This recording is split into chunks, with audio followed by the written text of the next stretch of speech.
அனைவருக்கும் வணக்கம். இன்னைக்கு இந்த வீடியோல நம்ம என்ன பார்க்க போறோம் அப்படின்னா, இபி பில் ஒரு வீட்டுக்கு எப்படி கம்மி பண்றது அப்படின்றதுக்கு நிறைய குறிப்புகள் இருக்கு. இன்னைக்கு முதல் குறிப்பை பார்க்கலாம். பொதுவா நம்ம வீட்ல எல்லாரும் ஏசி யூஸ் பண்ணுவோம். அப்ப ஏசி எப்படி ஆஃப் பண்ணுவோம் அப்படின்னா, ரிமோட்டை மட்டும் வச்சு ஏசி ஆஃப் பண்ணிட்டு போயிடுவோம். அந்த டைம்ல ஸ்டெபிலைசர் ஆன்லயே தான் இருக்கும். ஸோ ஸ்டெபிலைசரும் கரண்ட் எடுத்துக்கிட்டே இருக்கும்.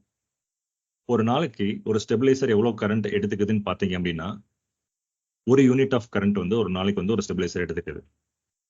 ஆவரேஜா ஒரு வீட்டில் இன்னைக்கு பார்த்தீங்க அப்படின்னா 2 ஏசி, ஒரு டிவி ஆக மொத்தம் 3 ஸ்டெபிலைசர் யூஸ் பண்ண வேண்டிய கட்டாயத்தில் இருக்கிறோம்.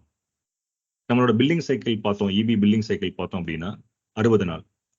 ஒரு ஸ்டெபிலைசர் ஒரு நாளைக்கு ஒரு யூனிட் எடுத்துக்குது. 60 நாளைக்கு அந்த பில்லிங் சைக்கிளில் அந்த ஸ்டெபிலைசர் எடுத்துக்கிற கரண்ட் மட்டும் 60 யூனிட்.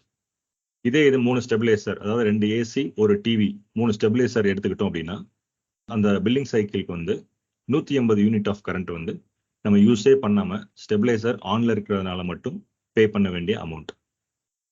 நெக்ஸ்ட் டைம்ல என்ன பண்ணணும் அப்படின்னா, ஏசியை ரிமோட்ல மட்டும் ஆஃப் பண்ணாம ஸ்டெபிலைசர் சுவிட்சையும் ஆஃப் பண்ணிட்டோம் அப்படின்னா நம்மளால 180 யூனிட் ஆஃப் கரண்ட் சேவ் பண்ண முடியும். இந்த குறிப்பு உங்களுக்கு பயனுள்ளதாக இருக்கும்னு நினைக்கிறேன். மேலும் அடுத்தடுத்த குறிப்புகள் அடுத்தடுத்த வீடியோஸ்ல கொண்டு வரேன்.